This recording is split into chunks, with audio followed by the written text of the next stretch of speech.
pricing is the biggest thing. I think the markets we're looking in, we get more for the value. So in Kentucky, for example, we can get 100 unit BC asset in the 30 to 70 a unit range.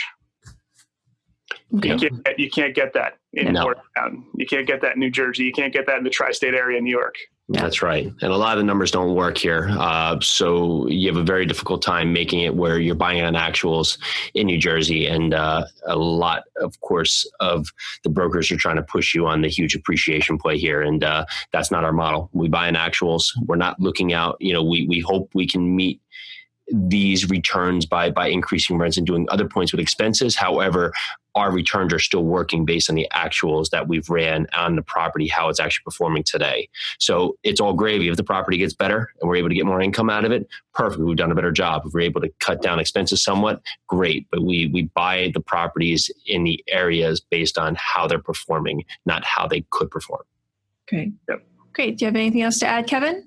Yeah, just to hammer that on, that's the biggest thing right now is we're seeing price expectations based on a pro forma underwriting and a pro forma value. I think that's one of the first things we look at, because if you're looking at a deal, if you're looking at an opportunity of a property that's for sale, the first question you want to ask is, why is the seller selling? Because if they're showing you a pro forma value, then you ask them the question, why aren't you guys doing that to the property? So give me, just for our listeners out there, what is a pro forma?